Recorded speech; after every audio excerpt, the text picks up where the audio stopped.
കുറിച്ച് ഒരു സന്ദേശം പറയാൻ പറഞ്ഞപ്പോൾ എൻ്റെ മനസ്സിലേക്ക് ഓടി വന്ന 2 ചോദ്യങ്ങളാണ് ഞാൻ നിങ്ങളുടെ മുന്നിൽ ആദ്യം അവതരിപ്പിച്ചത്. ഒന്ന്, ഈ വരുന്ന ക്രിസ്മസിന് നമ്മുടെ കുട്ടി യേശു ക്രിസ്തു ജനിക്കുമോ? അതാണ് എൻ്റെ ആദ്യത്തെ ചോദ്യം. രണ്ടാമത്തെ ചോദ്യം, ആരും പേടിക്കുന്നു വേണ്ട. രണ്ടാമത്തെ ചോദ്യം, ഇത്രയും വർഷങ്ങളായിട്ട് നമ്മുടെ യേശു ക്രിസ്തു നമ്മുടെ ഭവനത്തിലും നമ്മുടെ ഹൃദയത്തിലും ജനിച്ചു. ആ യേശു ക്രിസ്തു ഇപ്പോൾ എവിടെയാണ്? ഈ 2 ചോദ്യം ചോദിച്ചിട്ടുണ്ട്. ആദ്യത്തെ ചോദ്യം ഞാൻ നിങ്ങളെയൊക്കെ മുന്നോട്ട് നോക്കിയപ്പോൾ എനിക്ക് ഉത്തരം കിട്ടി. ആ ജനിക്കും, യേശു ക്രിസ്തു നിങ്ങളുടെ ഉള്ളിൽ ജനിക്കുമോ എന്നാണ് ചോദ്യം. അപ്പോൾ പലരും ആ ജനിക്കും, ജനിക്കാതെ എവിടെ പോകാൻ, അല്ല ജനിച്ചല്ലേ പറ്റുള്ളൂ എന്നൊക്കെയുള്ള ഉത്തരങ്ങളാണ് നമ്മുടെ ഓരോരുത്തരും മനസ്സിൽ കടന്നു വരുന്നത്. ജനിക്കും എന്ന് ഉറപ്പിച്ച് പറയാൻ പറ്റുന്നവരാരും എനിക്കറിയില്ല, ഉണ്ടാവാം. പക്ഷെ അതിനാരും ഉണ്ടാവാൻ എനിക്ക് തോന്നുന്നില്ല, നമുക്ക് തീർത്ത് പറയാൻ പറ്റില്ല. രണ്ടാമത്തെ ചോദ്യം, നല്ലതാരും യേശുക്രിസ്തു എല്ലാ വർഷവും യേശുക്രിസ്തു ജനിക്കുന്നുണ്ട്. പക്ഷെ ആ യേശുക്രിസ്തു ഇന്ന് എവിടെയാണെന്ന് നമുക്കറിയില്ല. നമ്മുടെ കൂടെയുണ്ടോ, നമ്മുടെ ഹൃദയത്തിലുണ്ടോ, നമ്മുടെ ഭവനത്തിലുണ്ടോ എന്നൊന്നും നമുക്ക് അറിയില്ല. അപ്പോൾ അതാണ് ഈ 2 കാര്യങ്ങളും വെച്ചിട്ടാണ് ഞാൻ ക്രിസ്മസിന് സന്ദേശം പറയുന്നത്. ഈ കാര്യങ്ങൾ നോക്കുമ്പോൾ നമ്മളെപ്പോഴും ക്രിസ്മസിനെ കുറിച്ച് വളരെയധികം അഭിമാനപ്പെടുന്നു. പിന്നെ ഒരിക്കലെടുക്കും, ഉപവാസം എടുക്കും, ഉൾക്കൂടുണ്ടാക്കും. ഇതൊക്കെ ചെയ്തിട്ടും നമുക്ക് യേശു ക്രിസ്തു എവിടെയാണ് എന്ന് നമ്മൾ ഡിസംബർ 1-ാം തീയതി ആയി എന്നുള്ളത് നമ്മൾ ഒരിക്കലും കലണ്ടർ നോക്കേണ്ട ആവശ്യമില്ല ഇപ്പം ഇന്നത്തെ കാലഘട്ടത്തിൽ. കാരണം നക്ഷത്രങ്ങൾ വഴിയോരങ്ങളിലും നമ്മുടെ വീടുകളിലും എത്രയും ഒന്നല്ല 10-ഓ 15-ഓ ഒക്കെ നക്ഷത്രങ്ങൾ നമ്മുടെ വീടുകളിലുണ്ടാവും. അതുപോലെ തന്നെ വഴിയോരങ്ങളിൽ ഇഷ്ടംപോലെ നക്ഷത്രങ്ങളുണ്ടാവും. നക്ഷത്രങ്ങളുടെ ഒരു ഘോഷയാത്രയാണ് ഇന്ന് നമ്മൾ കാണുന്നത്. പക്ഷേ യേശുക്രിസ്തു ജനിച്ച സമയത്ത് ആകെ ഒരൊറ്റ നക്ഷത്രം മാത്രമേ ഉണ്ടായിരുന്നു. അവിടെ യേശുക്രിസ്തു ഉണ്ടായിരുന്നു എന്നതാണ് മറ്റൊരു പ്രത്യേകത. ഇന്നത്തെ പോലെ കുറേ നക്ഷത്രങ്ങളുണ്ടെങ്കിലും ഞാൻ പറഞ്ഞു യേശുക്രിസ്തു എവിടെയാണെന്ന് നമുക്ക് ആർക്കും അറിയില്ല. പക്ഷേ ആ ഒറ്റ നക്ഷത്രം ഉണ്ടായിരുന്ന കാലത്ത് അതിൻ്റെ ചുവട്ടിൽ യേശുക്രിസ്തു ഉണ്ടായിരുന്നു. എനിക്ക് പറയാനുള്ളത്, യേശുക്രിസ്തു ജനിച്ചു കഴിഞ്ഞപ്പോൾ ആദ്യം അവിടെ യേശുക്രിസ്തുവിനെ കാണാനായിട്ട് വന്നത് പാവപ്പെട്ടവരിൽ പാവപ്പെട്ടവനായ ആട്ടിടയന്മാരാണ് വന്നത്. അതുപോലെ തന്നെ പിന്നീട് അവിടെ വന്നത് പണ്ഡിതരും ജ്ഞാനികളുമായിട്ടുള്ള രാജാക്കന്മാരാണ്. അപ്പം നമ്മളത് വെച്ച് നോക്കുമ്പോൾ 2 തട്ടിലുള്ളവരാണ് യേശുക്രിസ്തുവിനെ സന്ദർശിക്കാനായിട്ട് വന്നത്. അതായത് പാവപ്പെട്ടവനായ ആട്ടിടയന്മാരും അതുപോലെ തന്നെ നല്ല ജ്ഞാനികളും പണക്കാരുമായിട്ടുള്ള രാജാക്കന്മാരും സമ്മാനങ്ങളായിട്ട് വന്നു. ഇത് 2 നമ്മൾ തട്ടിച്ചു നോക്കുമ്പോൾ പണക്കാരനും പാവപ്പെട്ടവനും ആരും അവിടെ വ്യത്യാസമില്ല. പക്ഷേ ഈ 2 കൂട്ടരും യേശുക്രിസ്തുവിനെ കണ്ടപ്പോഴാണ് അവർക്ക് സമാധാനം എന്ന് പറയുന്നത് കിട്ടിയത്. നമുക്കറിയാം ക്രിസ്തു ജനിച്ച സമയത്ത് അത്യുന്നതങ്ങൾ ദൈവത്തിന് സ്തുതി, ഭൂമിയിൽ സന്മനസ്സുള്ളവർക്ക് സമാധാനം എന്ന് പറയുന്നുണ്ട്.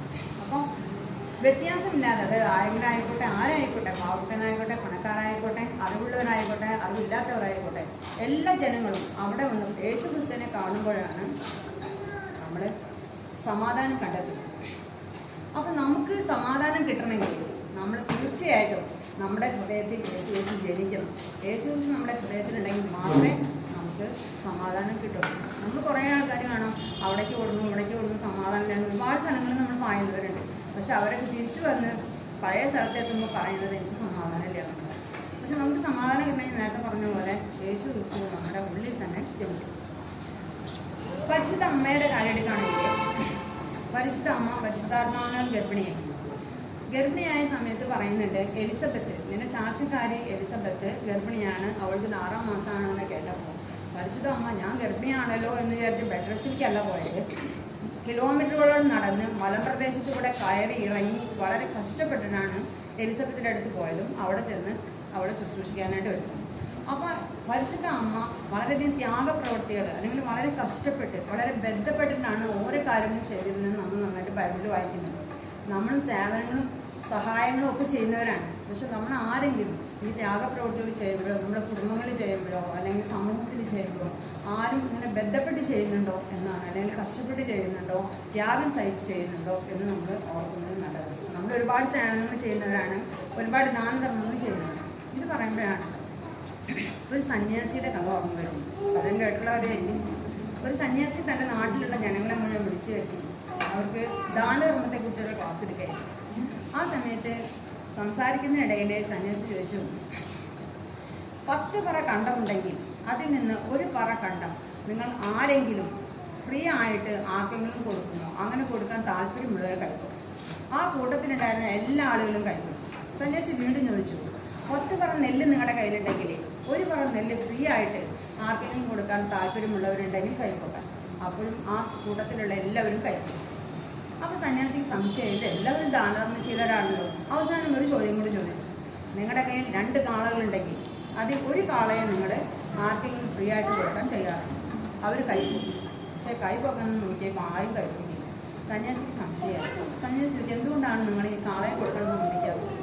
ഞങ്ങളുടെ കയ്യിൽ ഇനി 10 പറ നെല്ലോ 10 പറ കണ്ടോ ഞങ്ങളുടെ കയ്യിലില്ല, ഇല്ലാത്തതുകൊണ്ടാണ്, ഉണ്ടെങ്കിൽ ഞങ്ങൾ കൊടുക്കും എന്നുള്ളതിലാണ്. പക്ഷെ 2 കാളകളിൽ ഒന്നിനെ കൊടുത്താൽ ഞങ്ങളുടെ കയ്യിൽ ആകെ 2 കാളയേ ഉള്ളൂ, ഞങ്ങൾ പെട്ടുപോകും.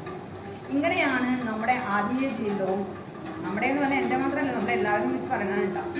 ആത്മീയ ജീവിതവും കുടുംബ ജീവിതവും എല്ലാം ബന്ധപ്പെട്ട് കിടക്കുന്നത്. അതുപോലെ പരിശുദ്ധ അമ്മ ഗർഭിണിയായ സമയത്ത് നമ്മൾ പറഞ്ഞ എലിസബത്തിൻ്റെ അവിടെ പോയിട്ടുണ്ട്. അമ്മയുടെ ജീവിതത്തിൽ എടുത്തിട്ടുണ്ടെങ്കിൽ എല്ലാ പ്രവർത്തനങ്ങളും വളരെ ത്യാഗപൂർണ്ണമായ പ്രവർത്തനങ്ങളാണ്. അതുപോലെ തന്നെ